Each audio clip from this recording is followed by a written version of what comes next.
जब भी दुनिया में वॉर होता है स्टॉक मार्केट में डर फैलता है।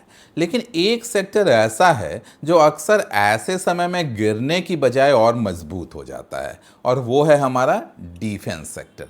अभी जो इजराइल यूएस ईरान कन्फ्लिक्ट चल रहा है उसके बीच अचानक भारतीय डिफेंस स्टॉक फिर चर्चा में आ गए। HAL, BEL, BDL, Mazagon docks, Paras defence, इनमें से कई स्टॉक हाल में ऑलरेडी रैली कर चुके हैं। क्यों?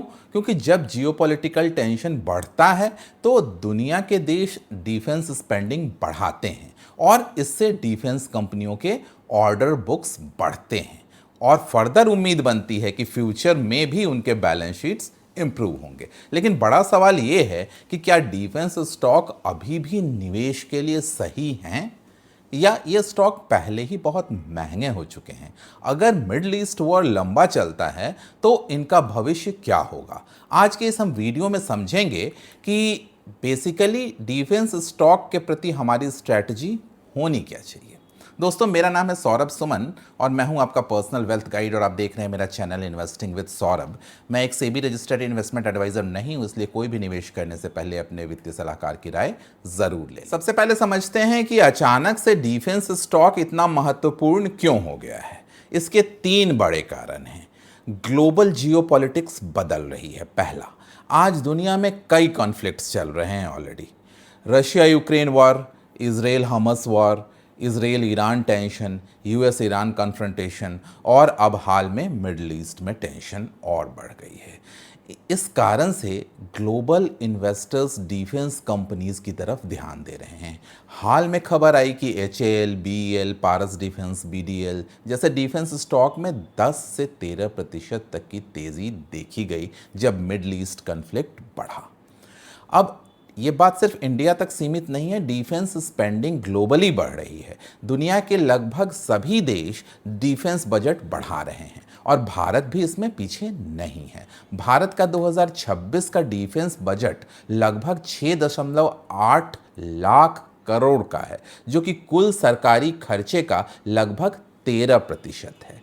और इसमें एक बात यह भी है कि कैपिटल एक्सपेंडिचर लगातार बढ़ाया जा रहा है। मतलब ये कि नए fighter jets, missiles, submarines, radars, drone, इन सब की डिमांड्स बढ़ेगी। Make in India defence push मिल रहा है। भारत अब इंपोर्ट कम करके डोमेस्टिक मैन्युफैक्चरिंग को बढ़ाना चाहता है डिफेंस सेक्टर में। इससे पीएसयू डिफेंस कंपनीज को बड़ा फायदा मिल सकता है।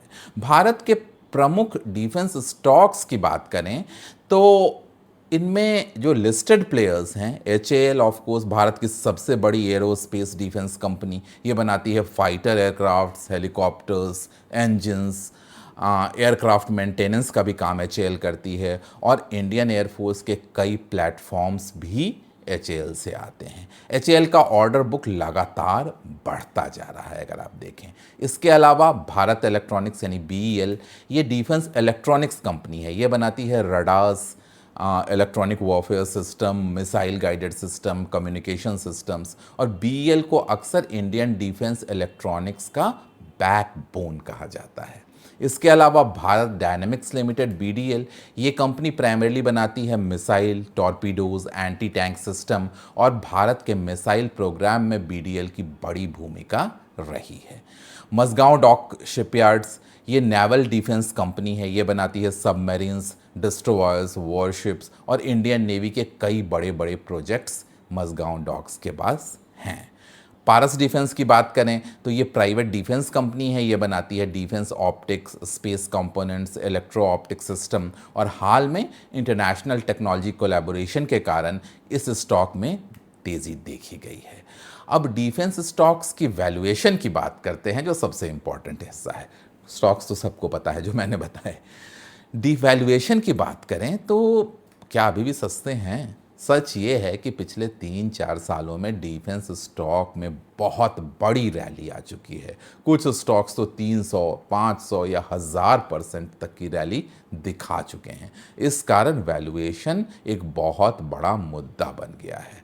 एचएएल की अर्निंग्स ऑफ कोर्स मजबूत है, लेकिन स्टॉक वैल्यूएशंस काफ़ी प्रीमियम पर ट्रेड कर रहे हैं। इन्वेस्टर्स अब फ्यूचर ग्रोथ को प्राइस इन ऑलरेडी कर चुके हैं। वहीं बात करें मझगांव डॉक्स की, तो पिछले कुछ सालों में एक्स्ट्राऑर्डिनरी रैली अगर आप देखेंगे मझगांव डॉक्स के शेयर में आ चुकी है। प्रॉब्लम ये है कि डिफेंस प्रोजेक्ट लंपी होते हैं, ऑर्डर एग्जीक्यूशन स्लो होता है और इसलिए अर्निंग्स भी वोलेटाइल रहती है। तो इसके भी वैल्यूएशंस कंफर्टेबल नहीं लगते हैं। पारस डिफेंस की बात करें तो ये एक मिड कैप डिफेंस स्टॉक है, लेकिन इसके वैल्यूएशन एक्सपेक्टेशंस काफ़ी एग्रेसिव हैं। अगर ग्रोथ स्लो हुई तो करेक्शन भी आ सकता है। देखिए, जो भी कंपनियों के मैंने नाम लिए वो सिर्फ मैंने डिफेंस सेक्टर्स के स्टॉक्स को समझाने के लिए किया, और ये कहीं से भी आप स्टॉक रिकमेंडेशन ना करें, कहीं से भी बाई सेल रिकमेंडेशन नहीं है ये। वॉर का डिफेंस स्टॉक पर वास्तविक असर क्या पड़ता है? अब सबसे महत्वपूर्ण प्रश्न, क्या हर वॉर में डिफेंस स्टॉक ऊपर ही जाएंगे? नहीं, हमेशा नहीं। शॉर्ट टर्म इम्पैक्ट होता है वॉर का। वॉर शुरू होते ही इन्वेस्टर्स का सेंटीमेंट बदलता है, पॉजिटिव होता है डिफेंस सेक्टर में, और सेक्टर में रैली आती है। हाल में ही मिडिल ईस्ट टेंशन के कारण डिफेंस स्टॉक मार्केट गिरने के बावजूद आउट परफॉर्म कर रहे थे। लेकिन लॉन्ग टर्म इम्पैक्ट क्या होता है? डिफेंस ऑर्डर ऑफ कोर्स बढ़ेंगे, एक्सपोर्ट कॉन्ट्रैक्ट्स मिलेंगे, गवर्नमेंट स्पेंडिंग्स बढ़ेगी। जैसे इजराइल ईरान वॉर का पोटेंशियल इम्पैक्ट की बात करें कि अगर ये कॉन्फ्लिक्ट लंबा चलता है तो ग्लोबल डिफेंस स्पेंडिंग भी बढ़ेगी, ड्रोन वॉरफेयर बढ़ेगा, मिसाइल सिस्टम्स की डिमांड बढ़ेगी, इलेक्ट्रॉनिक वॉरफेयर सिस्टम्स की भी डिमांड बढ़ेगी, और इन सभी क्षेत्रों में भारतीय कंपनियां मौजूद हैं। तो भारत डिफेंस बढ़ाने की कोशिश कर रहा है। 24-25 में भारत का डिफेंस एक्सपोर्ट लगभग 21,000 करोड़ रुपए का था, और अब लक्ष्य ये है, इसको ले जाना है हमें 50,000 करोड़ का डिफेंस एक्सपोर्ट आने वाले वर्षों में। इससे डिफेंस कंपनीज के ग्रोथ प्रोस्पेक्ट्स मजबूत दिखते हैं। पॉइंट सिर्फ वही वैल्यूएशन का है। डिफेंस सेक्टर के रिस्क क्या हैं? अगर बात करते हैं जोखिम की, तो हर सेक्टर में वैल्यूएशन रिस्क होता है, वो यहाँ बहुत बड़ा है। बहुत से डिफेंस स्टॉक ऑलरेडी एक्सपेंसिव हो चुके हैं। अगर अर्निंग ज़रा भी स्लो हुई, अगर बैलेंस शीट में ज़रा भी इम्पैक्ट दिखा, तो करेक्शन बड़ा आ सकता है।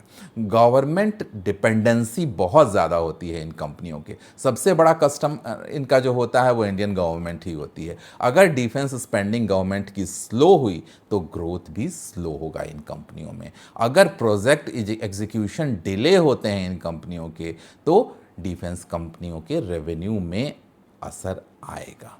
अब इन्वेस्टर्स की स्ट्रैटेजी होनी क्या चाहिए? एक इन्वेस्टर को डिफेंस सेक्टर को कैसे देखना चाहिए? मेरे हिसाब से 3 स्ट्रैटेजी हो सकती है।